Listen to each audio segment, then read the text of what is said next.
동안에 빌립보서를 개인적으로 집에서 여러 번 반복해서 한번 읽어보시고 묵상하시기 바랍니다. 빌립보서를 통해서 참으로 하나님께서 우리에게 주시는 영적인 교훈들이 많이 있습니다.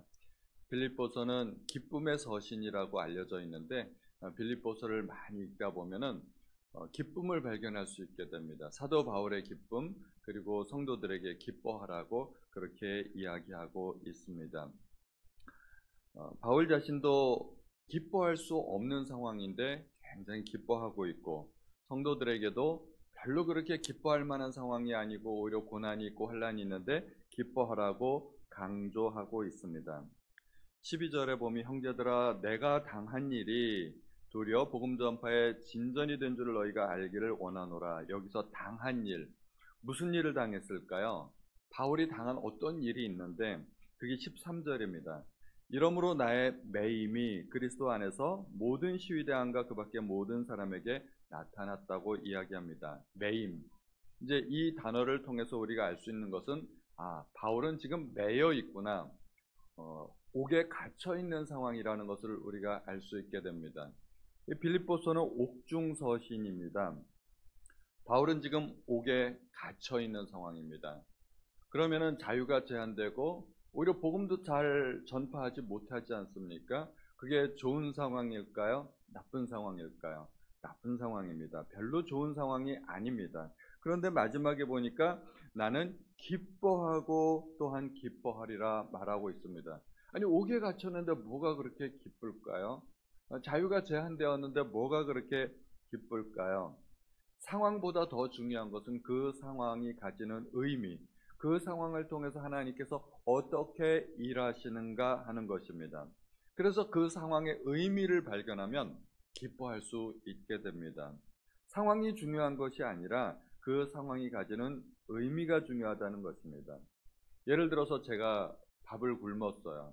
밥을 굶었는데 밥 한 끼 사 먹을 돈이 없어서 너무 가난해서 굶었어요. 그러면은 그것은 불쌍하고 처량하고 참 안 된 겁니다. 배에서 꼬르륵 소리가 날 때마다 저는 아이고 내 신세야, 나는 밥 한 끼 사 먹을 돈도 없네, 그러면서 스스로를 얼마나 비참하게 여기겠습니까? 그런데 제가 금식기도 해요. 금식기도 하면서 하나님 앞에 간절히 매달리기 위해서 밥을 며칠이고 굶었다고 그러면은 제가 불쌍하게 생각을 하겠습니까? 저는 전혀 불쌍하지 않습니다. 오히려 하나님 앞에 하나님 내 기도를 들어주십시오 하고 하나님 앞에 더 간절히 매달리게 될 것입니다. 배고파도 참을 수 있고 그것은 오히려 더 자랑스러운 일도 될 수 있다는 것입니다. 밥을 굶은 게 중요한 게 아니라 왜 굶었느냐 하는 것이 더 중요한 것입니다. 바울은 지금 옥에 갇혀 있는 상황입니다. 자유가 속박당하고 죄수로 취급당하고 있는 상황입니다. 그런데 뭐라고 이야기를 하는가 하면 12절에 내가 당한 일이 도리어, 여기에서 도리어라는 말이 굉장히 중요합니다. 나는 옥에 갇혀 있지만, 나는 옥에 갇혀 있습니다. 그리고 접속사를 사용했는데 그러므로라는 단어를 사용하지 않고 도리어라는 것은 반대되는 상황을 이야기하는 것입니다. 나는 옥에 갇혀 있습니다. 그러므로 나는 불쌍합니다. 처량합니다. 이렇게 나올 수 있는데 그러므로라는 단어가 아니라 도리어, 오히려 반대되는 상황을 바울이 이야기하겠다는 것입니다. 나는 불행한 것처럼 보이지만 오히려 예측할 수 없는 더 놀라운 하나님의 역사가 이루어졌다는 것입니다. 이것을 우리는 전화위복이라는 그런 말을 써서 사용하기도 합니다. 안 좋은 일이 생겼지만 그 일을 통해서 더 좋은 결과가 발생했다는 것입니다. 그래서 인생만사 세옹지마 그런 말도 하지 않겠습니까? 바울같이 유능한 전도자가 옥에 갇혔는데 이것은 얼핏 보면 복음의 퇴보 아니겠습니까? 복음의 퇴보가 아니고 어떻게 이것이 복음의 진보를 이루게 되었을까요? 여기에는 바울이 본문에서 설명하기를 한 4가지 정도로 설명합니다. 바울의 직접적인 사역도 있고 바울에 관한 소문이 퍼지게 된 것도 있고 또 성도들의 열심, 그리고 그 성도들의 열심 가운데는 또 좋은 의도로 하는 사람, 또 반대의 의견을 가지고 전파하는 사람, 이런 사람들이 있었던 것입니다. 바울이 옥에 갇혀 있으면 바울은 이제 복음을 더 전하지 못하지 않습니까? 여기저기 다니면서 이제 복음을 전파해야 되는데 자유롭지 못한 상태입니다. 그 바울의 상황이 어떻게 되겠습니까? 자기가 할 수 있는 일이 없다 보니까 오히려 많은 시간이 주어진 겁니다. 바울에게는 이제 할 수 있는 일이 없습니다. 할 수 있는 일이 없다는 게 시간이 많다는 것입니다. 시간이 많으니까 뭘 하게 됐을까요? 옥에 갇혀서 편지를 쓰게 됩니다. 바울이 옥에 갇혀 있는 동안에 그동안 궁금했던 여러 교회들에게 안부 소식을 전하면서 편지를 쓰게 되는데, 이것이 오늘날 우리가 알고 있는 옥중서신이라는 것입니다. 에베소서, 빌립보서, 골로새서, 빌레몬서, 이렇게 4개의 서신서는 옥중서신이라 해서 바울이 이렇게 감옥에 갇혀 있는 동안에 쓰여진 것입니다. 만약에 바울이 감옥에 갇히지 않았다면 옥중서신은 오늘날 성경에서 빠져 있을 수도 있을 것입니다. 그리고 바울은 복음을 직접 전하지는 못하지만, 복음을 전하러 다니지는 못했지만 바울을 찾아오는 사람들이 있었습니다. 로마 교회 성도들이라든가 아니면 같이 감옥에 갇혀 있는 죄수들 가운데서도 복음을 전할 수 있었습니다. 또 자기를 감시하고 있고 자기를 보호하고 있는 그런 병사들에게도 복음을 증언했습니다. 그렇게 자기가 가까이 있는 사람들에게 복음을 전한 사람들 중에 오네시모라는 사람이 있었습니다. 이 사람은 도망친 종이었습니다. 이 사람은 잡히면 사형까지 당할 수 있는 그런 사람인데, 이 바울이 오네시모에게 복음을 전했고 오네시모가 회심해서 다시 결국은 주인에게로 돌아가는 과정이 나오게 됩니다. 그래서 이 종에게 편지를 한 통 써서 보내는 그 편지가 바로 빌레몬서입니다. 바울은 자기가 고난을 당하고 있지만 자기의 고난을 통해서 하나님께서 어떻게 일을 하고 계신지 그 과정을 보고 있었던 것입니다. 우리 그리스도인들도 세상에서 살다 보면 여러 가지 고난을 당할 수 있지 않겠습니까? 고난을 바라보지 마시고 그 고난을 통해서 하나님께서 어떻게 일하시는가를 바라보시면 오히려 기뻐할 수도 있다는 것입니다. 그 고난의 의미, 내가 잘못해서 죄를 지어서 고난받는가, 아니면 하나님의 뜻이 이루어지기 위해서 고난받는가. 하나님의 뜻을 이루기 위해서 고난받는다면 그 고난은 대단히 자랑스럽고 영광스러운 고난이 될 수도 있습니다. 또 바울의 매임이 온 시위대 안과 모든 사람에게 소문이 쫙 퍼졌다고 이야기하고 있습니다. 바울은 당시에 로마 식민지였던 예루살렘으로부터 멀리 로마까지 왔습니다. 압송당해서 왔습니다. 그런데 그는 보통 사람이 아니었습니다. 로마의 시민권을 가진 사람이었습니다. 그리고 로마까지 온 이유는 단순히 재판을 받기 위해서 온 것이 아니라 황제 앞에 탄원하기 위해서 온 것입니다. 황제 앞에 나갈 사람이라는 것입니다. 대단하지 않습니까? 보통 죄수가 아닙니다. 보통 새로운 죄수가 이렇게 감옥에 딱 갇히면 소문이 좀 나지 않습니까? 무슨 죄를 지었대? 죄를 지은 게 아니고 복음을 전하다가 누명을 썼는데 황제 앞에 탄원하러 간다는 중이래. 그래? 복음이 뭔데? 예수에 관한 이야기래. 예수는 누군데? 하나님의 아들이래. 뭐 이런 소문들이 쫙 이게 병사들과 같이 있는 혹시 같이 있는 죄수들이 있다면 그런 사람들에게 소문이 쫙 퍼진 겁니다. 보통 죄수가 아니라는 것이죠. 도대체 복음이 뭐냐? 그가 믿는 하나님은 도대체 어떤 분이고 예수는 도대체 누구냐? 이러한 소문들이 쫙 퍼지면서 간접적으로 복음이 전파되는 것입니다. 황제의 시위대 안까지 복음의 진보를 이루게 된 것입니다. 이것이 바울이 로마까지 가지 않았다면 어떻게 황제 궁궐 안에까지 이러한 복음이 퍼질 수 있겠습니까? 이거는 엄청난 복음의 진보를 이루게 된 것입니다. 그리고 마지막에 바울은 결국은 황제 앞에 나가게 되지 않겠습니까? 황제 앞에 나가서 무슨 얘기를 하겠습니까? 나는 억울합니다. 뭐 이런 얘기 하겠습니까? 바울의 성격으로 봐서 틀림없이 황제에게도 복음을 증언했을 것입니다. 황제님, 당신도 나와 같은 그리스도인이 되기를 바랍니다. 그래서 편지 마지막 부분에 보면 빌립보 성도들에게 문안하면서 이렇게 이야기합니다. 가이사 집 사람 중 몇 사람이 함께 문안한다. 이미 황제 그 식솔들 중에서 일부는 그리스도인이 되었다는 이야기입니다. 역사가 아놀드 토인비가 한 말이, 바울을 싣고 로마에 간 배는 유럽을 싣고 간 배라고 평할 정도로 바울의 영향력은 대단했습니다. 바울이 로마에 가서 복음을 증언함으로 말미암아 로마의 복음이 더욱 많이 퍼지게 되었고, 약 300년 후에 이 로마가 어떻게 되었나요? 기독교 국가가 되어버렸습니다. 로마는 극심한 핍박을 가했지만 기독교에 대해서 믿는 사람들 다 잡아 죽이고 그냥 죽였나요? 온갖 박해를 다해가면서 잔인한 방법으로 그리스도인들을 죽였지만, 그러나 결국은 그 로마가 기독교 국가가 되어버렸습니다. 그래서 기독교 국가가 된 나라들의 영국, 프랑스, 스페인, 독일, 이탈리아, 덴마크, 네덜란드, 우리가 알고 있는 유럽의 거의 대부분의 그 모든 나라가 다 기독교 국가였습니다. 그게 누구의 영향력이겠습니까? 바울의 영향력입니다. 바울 한 사람은 아무것도 아닌 것처럼 보였지만 그 죄수의 몸으로 로마까지 갔을 뿐이지만 그 영향력은 어마어마한 것이죠. 그래서 유럽을 살펴보면 유럽의 역사, 음악, 미술, 건축물, 종교, 기독교의 영향을 받지 않은 분야가 없을 정도로 유럽의 유명한 음악들은 거의 대부분 다 종교 음악입니다. 유명한 그림 다 그 성경을 배경으로 한 그림이고, 그 당시 유명한 건축물 다 성당들이었죠. 그러므로 이렇게 바울 한 사람의 영향력은 대단했던 것입니다. 또 바울의 복음 전파는 성도들에게도 또 많은 영향을 주었습니다.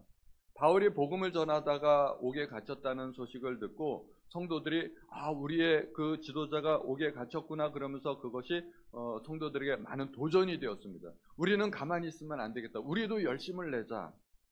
그래서 그가 복음을 위해서 고난받는 모습을 보여주면서 우리도 고난을 두려워하지 말자 하고 성도들에게 많은 용기를 주었다는 것입니다. 한 지도자의 모범으로 로마의 많은 성도들이 더욱더 담대하게 복음을 증언할 수 있게 된 것입니다. 요즘 또 이순신 장군에 관한 영화가 유행하고 있는 것으로 알고 있는데요. 용장 밑에 약졸이 없다는 말이 있죠. 이순신 장군이 그렇게 용장이었기 때문에 그 휘하의 모든 부하장수들이라든가 군사들이 그렇게 담대하게 목숨을 걸고 싸울 수 있었다는 말입니다. 이순신 장군은 앉아서 명령만 내리는, 자기는 관저에 앉아있고 돌격 앞으로 이렇게 명령만 내리는 사람이 아니라 뭐라고 얘기했습니까? 살고자 하는 자는 죽을 것이요 죽고자 하는 자는 살리라 그러면서 자기가 직접 그 전투함에 뛰어들어서 명령을 내렸기 때문에 병사들과 함께 죽고 함께 살겠다는 그런 모습을 보여주었기 때문에 병사들이 함께 장군과 함께 목숨을 걸 수 있었던 것입니다. 이 바울의 모범은 성도들에게 그렇게 좋은 모범을 보여주었던 것입니다. 그런데 희한하게도 복음을 전파하는 사람들 중에는 조금 나쁜 의도로 복음을 전하는 사람들이 있었습니다. 바울을 항상 좋아하는 사람들만 있었던 것은 아니죠. 교회 안에서도 바울의 반대파들이 있었습니다. 예를 들면 고린도 교회에도 바울파도 있었지만 게바파, 바나바파, 심지어는 그리스도파 이런 사람들이 있었습니다. 그런 사람들은 바울에게 시기와 질투를 가진 사람들이었습니다. 바울이 옥에 갇힌 상황을 이용해서 어찌하든지 교회 내에서 우위를 점하기 위해서 오히려 더 열심을 냈던 겁니다. 예를 들어서 제가 홈플러스에 가가지고 피켓을 들고 예수천당 불신지역 메가폰 들고 막 그렇게 전도를 하면은 이게 좀 문제가 될 수 있겠죠. 그래서 경찰이 와가지고 저를 잡아가지고 한 달간 구류에 처했다고 한번 가정을 해보죠. 예를 들어서. 그래서 이제 유익원 목사님이 임시 담임 목사가 되셨어요. 그래서 주일 설교도 하고 구역장 모임도 인도하고, 그래서 유익원 목사님이 아주 열심을 내는 거예요. 이번 기회에 내가 실력을 보여주겠다. 내가 이 교회 담임 목사가 되고야 말리라. 그러면서 이제 정말 주일 설교도 열심히 하고, 그리고 전도도 열심히 하고 성도들에게 나의 실력을 보여주겠다. 물론 좋죠. 다 좋은데 의도가 좀 잘못될 수도 있지 않겠습니까? 그렇게 자기를 드러내기 위해서 주님의 일을 한다면 그 열심은 대단히 좋은 거지만 의도가 잘못된 거죠. 근데 바울의 반대파들이 그런 열심을 가졌다는 거예요. 우리가 바울보다 유능하다는 것을 우리가 보여주겠다. 바울보다 더 잘할 수 있다는 것을 보여주겠다. 그런데 바울은 그런 모습을 보면, 그런 소식을 들으면 좀 괴로워할 텐데 오히려 그 결과로 말미암아 복음이 전파되는 것으로 인해서 내가 기뻐하겠다 그렇게 이야기를 합니다. 바울은 자기가 처한 환경의 의미를 알았던 것이죠. 내가 중요한 것이 아니었고 내가 처한 환경이 중요한 것이 아니고 그 환경을 통해서 하나님은 어떻게 일하고 계신가 그리고 어떻게 복음이 전파되고 있는가. 바울의 관심은 오직 하나였었죠. 복음이 전파되는 것. 그 관심을 가지고 보니까 자기가 옥에 갇혔어도 이 상황을 통해서도 복음이 전파되고 있구나 그러면은 기뻐할 수 있었던 것이죠. 그 고난은 영광스러운 고난입니다. 그리고 하나님이 기뻐하시는 고난입니다. 하나님 나라에서 면류관을 받을 수 있는 고난입니다. 그래서 기뻐할 수 있었던 것입니다. 바울은 여러 가지 상황적인 면에서 볼 때는 그렇게 기뻐할 만한 상황이 아닙니다. 동족인 유대인들에게 고소를 당했습니다. 내가 지들을 위해서 복음을 전하려고 했는데 지들 천국 가라고 내가 이렇게 열심을 품었는데 그런데 동족인 유대인들에게 고소를 당하고 또 교회 안에서는 반대파들이 득세를 하고 또 이방인들은 그를 죄인 취급하고 있고 그런데 기뻐하고 기뻐하겠다고 이야기합니다. 그런데 다른 상황은 다 그렇다 치더라도 교회 내 반대파들에 대해서는 어떻게 생각을 해야 될까요? 나쁜 의도로 복음을 전하고 있다면, 나쁜 의도로 열심을 품고 있다면, 자기를 드러내기 위해서, 자기가 영광을 받기 위해서 열심을 내고 있다면 그것은 좀 책망해야 되지 않을까요? 그거는 마땅히 책망받아야 할 일입니다. 목적도 좋아야 되고 또 수단과 방법도 좋아야 됩니다. 다 좋아야 됩니다. 결과도 좋아야 되고. 그것은 술의 양바퀴처럼 항상 같이 오라야 전진할 수 있습니다. 그런데 바울은 왜 자기의 반대파 사람들을 책망하지 않았을까요? 저는 이것이 오랫동안 조금 고민이었습니다. 이거 책망해야 되는데 왜 책망을 안 할까? 교회 내에서 서로 의견이 다른 사람들이 있다면 교회가 분열될 수도 있고 그것은 책망받을 수도 있는 일입니다. 빌립보 교회처럼 이렇게 좋은 교회 안에도 사실은 교회 안에 다툼의 조짐이 있었습니다. 그 여전도의 두 사람의 지도자인데요. 유오디아, 순두계라는 그 여전도에 말하자면 두 명의 큰 지도자인데 그것 때문에 빌립보 교회가 약간의 다툼이 있었던 것입니다. 그래서 바울은 그 두 사람을 책망했습니다. 주 안에서 서로 협력하라. 다투면 안 된다고 얘기하는 것이죠. 그런데 자기의 반대파 사람들에게는 책망을 안 하고 있습니다. 왜 그랬을까? 제가 가만히 생각해 보니까 이 상황은 자기만 양보하면 되는 거예요. 자기만 양보하고 자기만 손해보면 되니까 아무런 문제가 없고 오히려 그것이 복음 전파의 기회가 될 수 있다고 생각했기 때문에 바울은 그것마저도 긍정적으로 받아들였던 것입니다. 바울이 고려했던 것이 무엇일까요? 주님의 입장. 내 입장이 아니라 주님의 입장. 그래서 사람들이 왜 실족합니까? 주님을 생각하지 않고 자기를 생각하기 때문에 실족합니다. 내가 교회에서 인정받지 못하고 사람들이 나를 왕따시키고 사람들이 나를 인정하지 못하고 그런 것 때문에 사람들이 실족하게 됩니다. 사람들이 왜 교회 안에서 기뻐할까요? 사람들이 나를 칭찬해주고 나를 격려해주고 나를 높이 세워주면 우리는 기뻐할 수 있죠. 그럼 목사도 마찬가지고 모든 성도들도 사실 마찬가지입니다. 우리는 주님의 입장을 더 많이 생각해야 됩니다. 내가 낮아지더라도 내가 고난을 받더라도 만약에 그 일로 인해서 주님께서 더 높아지고 영광을 받을 수 있다면 우리는 그것으로 기뻐할 수 있다는 것입니다. 바울은 철저하게 자기의 처지가 아니라 주님의 입장을 고려했던 사람입니다. 나는 고난을 받지만 내가 조금만 양보하면 복음이 전파될 수 있고 주님이 기뻐하실 수도 있겠다. 그러면 내가 양보하고 말지. 그게 바울의 입장이었던 것이죠. 그렇게 생각하니까 기뻐할 수 있었습니다. 우리는 어떤 일 때문에 기뻐할까요? 또는 무엇 때문에 실족할까요? 우리가 실족하는 대부분의 원인 99.9%는 주님 때문에 실족하는 게 아니에요. 사람들이 나에게 대하는 태도, 내가 받는 그 대우, 그것 때문에 실족하는 거지 주님의 입장 때문에 실족하는 경우는 거의 없다는 것입니다. 그러므로 우리가 빌립보서를 통해서 사도 바울의 그 높은 신앙, 이것들을 우리가 본받고 우리가 고난에 대해서도 다시 한번 생각해 볼 수 있는 그런 시간이 되시기를 바랍니다. 우리가 합심해서 기도하고 또 개인적으로 기도하실 때 이 앞자리에 나오셔서 혹시 기도하시는 분들은 제가 안수 기도를 해드리겠습니다. 앞에 방석과 기도 의자가 있으니까 앞에 나오셔서 기도하시면 더 좋을 것 같습니다. 우리 이 시간에 합심해서 잠깐 기도하도록 하겠습니다. 우리 반주자님께서 반주를 해주시면, 하나님, 내가 당한 여러 가지 어려운 일들이 있지만 이 고난을 통해서 하나님께서 이루실 일들을 기대합니다. 하나님, 나를 통해서 주님의 일들이 더 많이 이루어질 수 있도록 하나님 도와주옵소서. 우리 합심하여서 주여 한번 부르시고 통성으로 기도하겠습니다. 주여. 하나님 아버지 감사합니다. 하나님, 우리가 이 세상을 살아가면서 여러 가지 어려운 일들이 있고 고난이 있지만 아버지, 우리가 고난의 의미를 발견하게 하여 주옵소서. 하나님, 나의 고난을 통하여서 하나님께서 이루실 그 위대한 일들을 바라보게 하여 주시기를 간절히 원합니다.